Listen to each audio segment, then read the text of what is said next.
wife ditched me with 30K debt and her new man. Then my 9-year-old said something astonishing. What would you do if your life unraveled in a single night? Picture this. It's 2 a.m. and a chilling notification lights up your phone. A bank account you shared with your spouse, wiped clean. $12,642.39 vanished into the void, transferred to a stranger named Victor. Your calls go unanswered, texts ignored, and a secret tracking app reveals your car speeding toward the desolate hills. Was it theft, betrayal, or something far darker?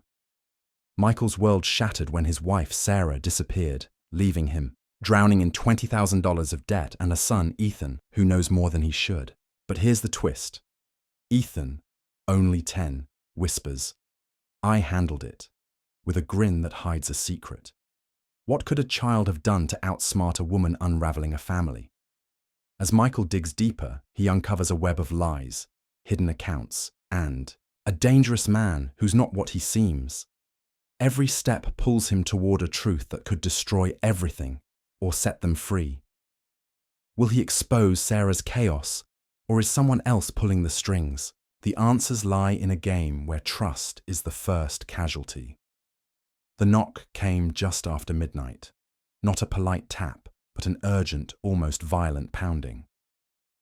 I opened the door in my pajamas to find 2 cops with stern expressions. "You own a silver Tahoe, sir?" the taller one asked. "Yeah," I answered slowly, dread creeping up my spine like cold water. "It's been found abandoned off Highway 95. No driver, engine still warm." I didn't need to ask where my wife was. I knew. Hours earlier, a phone notification hit. A bank alert. Our joint account drained. $12,642.39 gone in one transfer to an unfamiliar name. Victor. I thought it was fraud at first. I called Sarah. No answer. Texted. Nothing. Called again. Voicemail. My gut twisted. The air sucked from the room. I checked the tracking app I'd installed for safety, one she never knew about. My car, our car, was heading west, past the suburbs, toward the hills. I called again. Still nothing. So I sat in the dark on the recliner, silent. My 10-year-old son, Ethan, shuffled out, rubbing his eyes. He saw my face and said nothing, just curled up beside me and whispered, "It's okay, Dad. I handled it." I didn't know what he meant. I just held him. 3 days later, she called, frantic, screaming, "Where's the money, Michael?" I let her yell. "Victor's losing it. He says I lied about the funds." I hung up. Let me backtrack. My wife, Sarah, was once the woman dreams were made of. Auburn hair, endless charm. Her laugh made you feel like a comedy star. Everyone craved her attention, and she basked in it. I thought I'd won the jackpot. But after her promotion at the ad agency, things changed. Late nights, constant texting, perfume for a quick grocery run. Her eyes glazed over when I spoke, like I was an ad she could mute. When I asked if she was okay, she'd sneer. "Don't be clingy, Michael. You're acting like a child." Then came the distance in bed. Excuses. Fake migraines. One night she came home reeking of cologne, not mine. The sharp, musky kind. Victor, she'd later confess, gets me. Gets this. She left me with $20,000 in debt, took the car, the cash, and vanished like I was a motel she'd checked out of. Worst, she didn't say goodbye to Ethan. What kind of mother? Then Ethan repeated, "It's okay, Dad." I handled it. I pressed him. He grinned, a sly smirk I'd never seen, and handed me her old tablet, open to an email. Subject: urgent. Final. Notice before litigation, sent to Sarah's account from Victor's attorney. Ethan had cracked her passwords months ago. He'd hacked her email, locked her out, and forwarded messages to me. Then, he messaged Victor from her account. Found out about the other guy, keeper. I'm done. Oh, and the bank knows. Brutal. My 10-year-old executed a move straight out of a legal thriller. Now, she was unraveling. She thought Victor was her ticket to freedom. But when he learned she lied about our finances, he ditched her, stranded, likely took his car back. Sarah thought she was ascending. Instead, she plummeted, but I was done being soft. This wasn't over. 3 days after her frantic call, I tracked her down. My buddy Tom, a former Navy SEAL turned private eye, owed me a favor. I gave him the details. Victor, the car, her patterns. Within 24 hours, he sent an address, a cheap motel outside Reno, room 213. I lingered in the parking lot, staring at the blinking neon sign like it held secrets. I wasn't there to talk. I wasn't there to beg. I wanted to see if she'd admit it. I knocked. Silence. I knocked harder. Sarah, open the door. Inside, I heard scrambling, drawers slamming, something crashing. The door cracked open. She looked wrecked, hair tangled, eyeliner smudged, wearing my old sweatshirt. "Oh," she said flatly, like I was a nuisance. "Why does our son know more about your mess than me?" She laughed, actually laughed, and stepped aside like I was a delivery driver. "Come in, Michael. Let's do this." I stepped in, hit by a wave of cologne, bourbon, and the stale stench of betrayal-soaked sheets. Her duffel bag lay half open on the bed, stuffed with wrinkled clothes. An empty tequila bottle tipped over on the nightstand. 2 glasses. I looked at her. She didn't blink. "You ran off with a guy named Victor, left me and Ethan with $20,000 in debt, drained our account, and now you're holed up in this dive." "Don't be dramatic," she snapped. "Victor said he'd cover the debt. That was the plan." "Oh, so you're making deals with strangers behind my back. Real classy marriage material." She rolled her eyes, lit a cigarette indoors, something she knew I despised. "You never got it, Michael. You were dull, predictable, same routine daily. Victor made me feel alive." "Yeah? Where's he now?" Her hand paused briefly, then she shrugged. "He'll come back." I laughed bitterly. "He's not coming back. You promised him money you didn't have. He's done." "You backed the wrong horse." She glared like I'd struck her. "You think you're better? Sitting in your cubicle, wearing the same tie weekly, makes you a man? Victor saw my potential." "No," I said slowly. "Victor saw a mark. So did I." I turned to leave. I didn't want her excuses or pain. I wanted distance from her chaos, her lies. But as I reached the door, she shouted, "Ethan's not as innocent as you think." I stopped. "What did you say?" She smirked, cruelly twisting the knife. "Your perfect little boy. He's manipulative, just like you. Always watching, always quiet. You don't think it's weird he cracked my passwords?" I took a deep breath, refusing to let her taint him. "Don't talk about Ethan. You lost that right when you walked out." She flicked ashes on the floor and said something I never expected. "Then maybe I should tell you what he sent Victor before he vanished." My blood chilled. "What did he send?" She smiled, picking up her phone. "Guess you'll find out soon enough." I left before I did something I'd regret, slamming the door so hard the wall rattled. Her mocking laugh echoed through it, but something shifted in me. This wasn't just betrayal anymore. Not the money, the car, or the lies. It was about Ethan. If she dragged him into her twisted game, I'd torch every bridge she had. 3 days after the motel confrontation, a small brown package appeared on my doorstep. No return address, just my name scrawled in jagged black marker, like it was rushed. I stared at it, knowing who sent it. Inside, I set it on the kitchen counter and called Ethan from his room. "Did you order anything?" I asked. He shook his head, hair flopping. "Nope, but I saw a guy drop it off. Tall cap, didn't ring the bell." I opened it slowly. Inside, wrapped in paper towel, was a USB drive and a note. "Know who she really is before you play hero. Don't say I didn't warn you." No signature. I looked at Ethan. "Go to your room, buddy. I'll call you for dinner." He nodded, munching a protein bar, and left. I plugged the USB into my laptop. A folder opened. Sarah Private. 6 video files, time-stamped over 3 months. I clicked the first.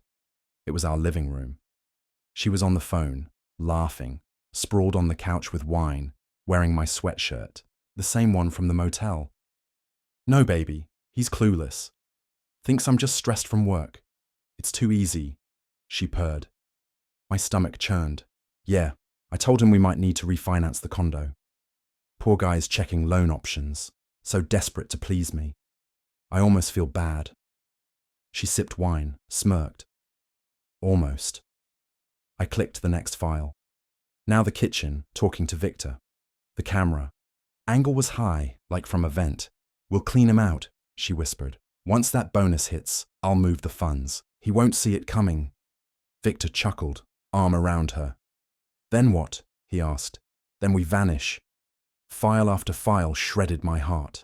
Not for the cheating, I knew that, but her cold, calculated, businesslike demeanor. I sat, jaw clenched, staring at the screen. The final video, titled The Kid, showed Ethan's room. He sat at his desk, headphones on, typing on a laptop. Sarah stormed in, drunk, yelling. Think you're clever, huh? Snooping my phone. You don't spy on me, you little punk. Ethan stood, calm, brave. Fear in his eyes, but he didn't flinch. I'm not spying, he said. I'm protecting Dad. She slammed the desk, knocking over his water bottle. You're just like him, pathetic. Always watching, judging. He didn't move. Dad still loves you, he said softly. Even now. Sarah froze. A flicker of guilt, shame. Then her face twisted cruelly. That's his problem. She stormed out, slamming the door. I sat shaking, fists balled. How long had Ethan known? How much had he endured, silently watching his mother become a stranger? I stared at the USB like it might ignite. She thought this was a game, but she forgot Ethan was her son too. And now he was protecting me. I called Tom. I need everything on her. Every account, message, place she's been in the past month. Got it, he said. You planning something? I stared out the window, at a life I no longer knew. Oh yeah. It's time I stopped playing nice. I knew court wouldn't work the usual way. Sarah was slippery, manipulative, always 2 steps ahead with lies. But she wasn't ready for what she underestimated most. How much I'd changed. After that last video, something in me hardened. Not rage that had passed, not sadness that was drained. This was clarity, ice-cold clarity, when you've got nothing left to lose. Tom called next morning.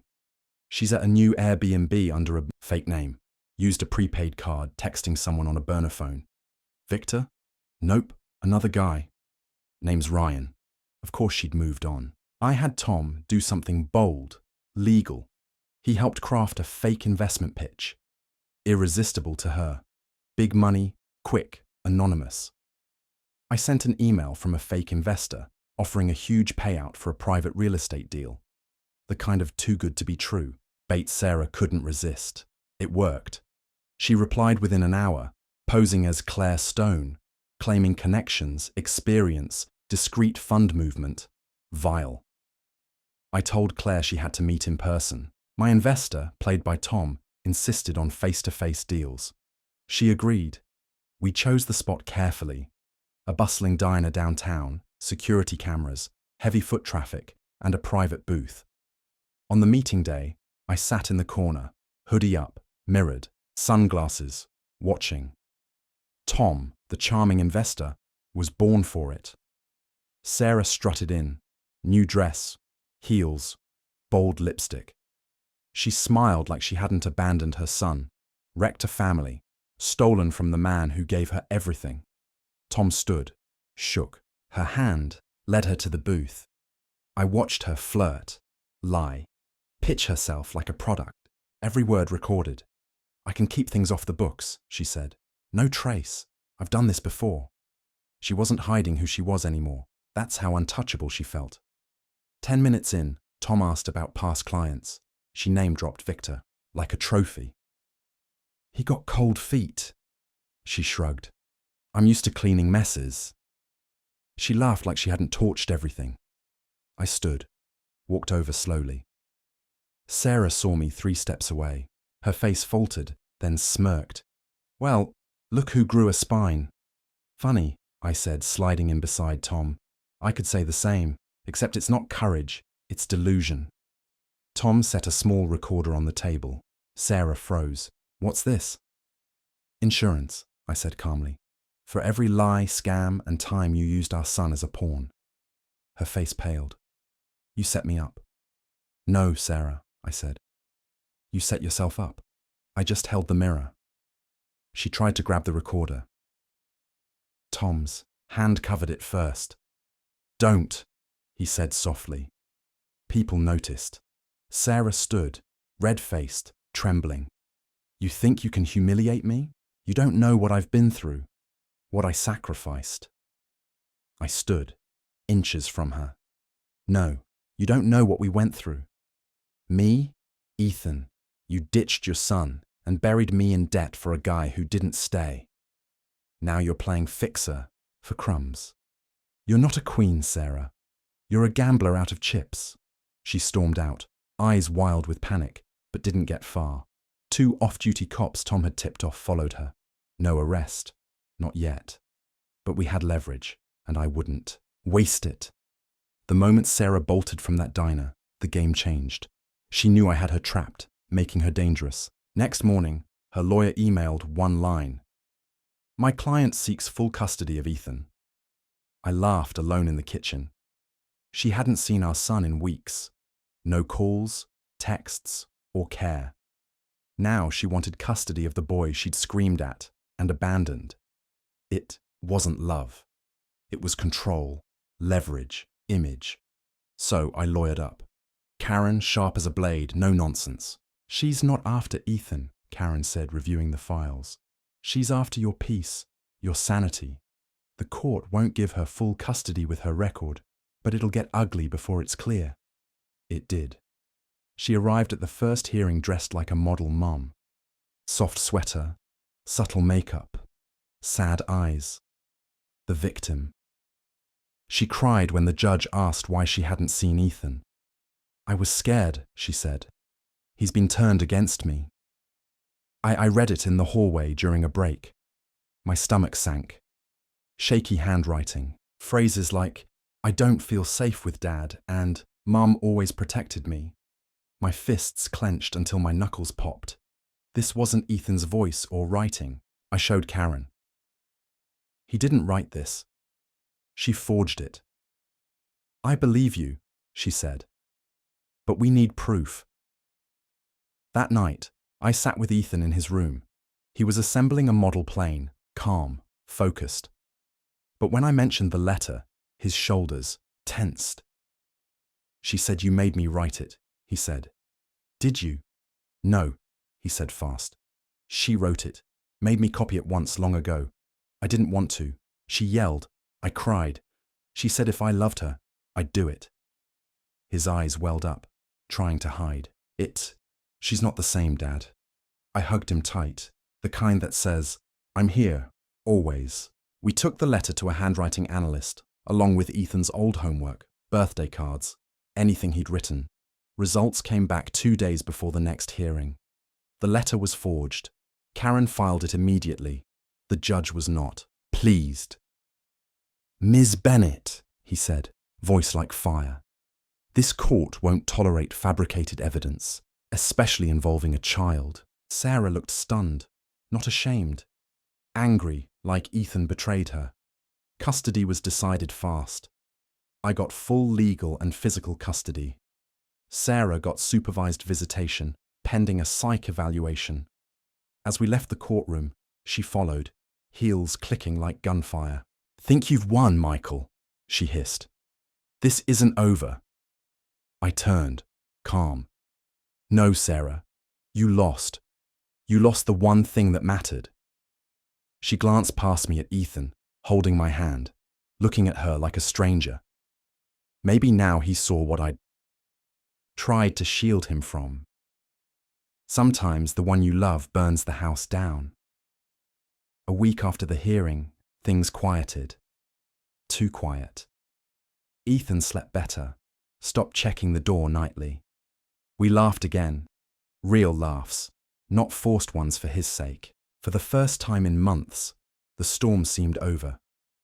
But then, late one night, Tom called. You sitting down? Do I need to be? He chuckled.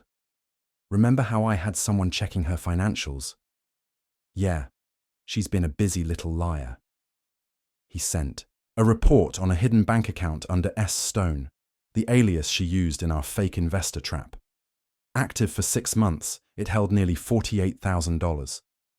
I blinked at the screen. Where'd she get 48 grand? That's the kicker, Tom said. She didn't earn it. She collected it. He sent a deposit list. First few names were strangers, small sums, hundreds, a few thousand, all from men, some out of state. Then amounts grew, names repeated.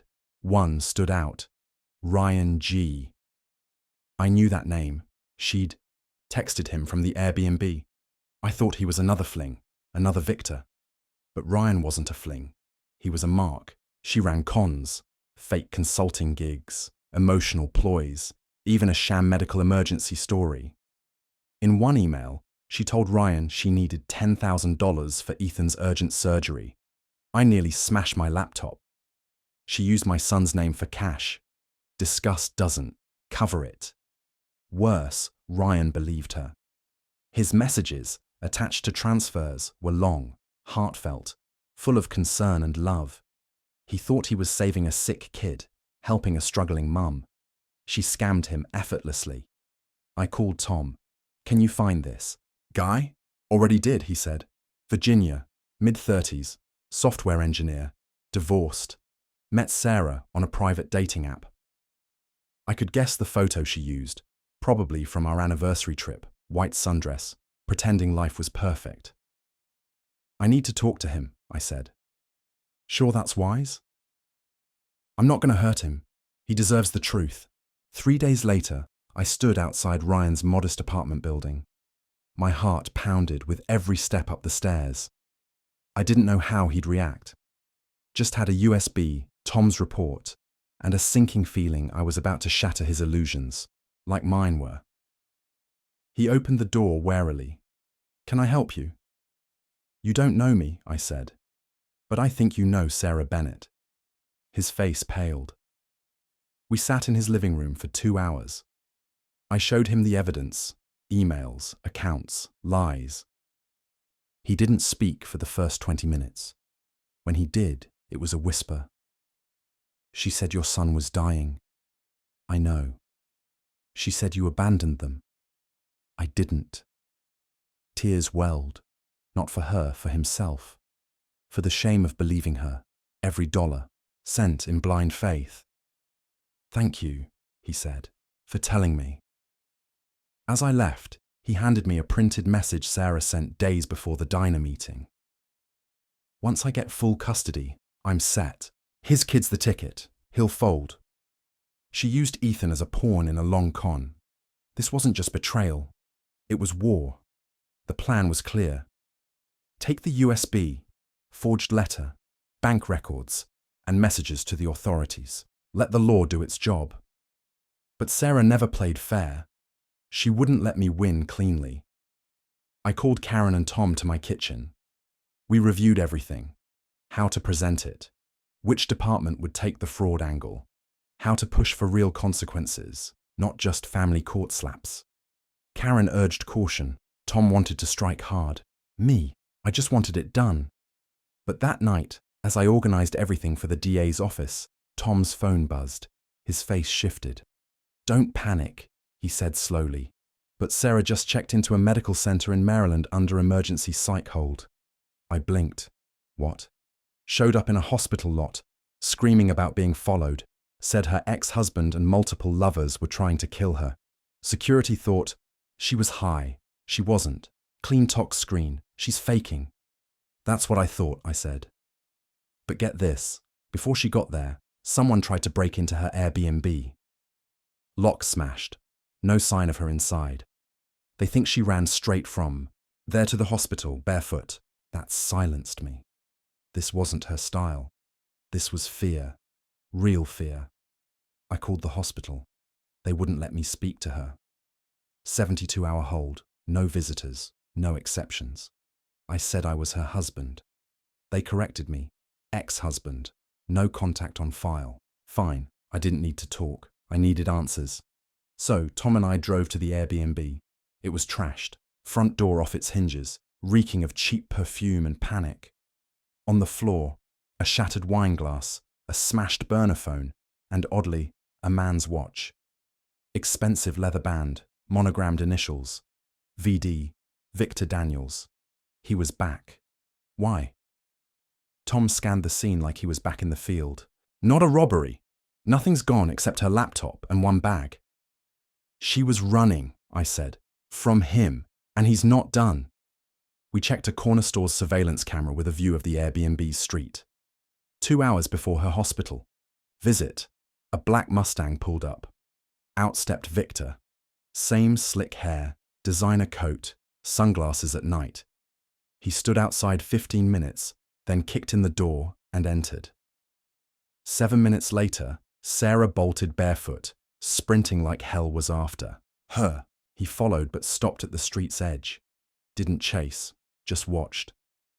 Then drove off calmly. We re-watched the footage. Same cold expression, same refusal to pursue. What the hell is this? I muttered. Tom zoomed in on the license plate. This guy's trouble. I thought he ditched her months ago. Maybe, but clearly unfinished business. Back home, I found a white envelope in my mailbox. No return address. Inside, a photo of Sarah asleep in an unfamiliar bed. Alone, peaceful, vulnerable. On the back, one line. You think she's the only one who lied? No signature, no name. The photo wasn't a threat. It was a message, a whisper in the dark. Something darker was brewing beneath this. I wasn't sure who the real villain was anymore. I didn't sleep that night. The photo haunted me, not for what it showed, but what it hinted. Sarah wasn't just a liar. Maybe she wasn't even the one pulling strings. Someone else was watching, waiting, orchestrating.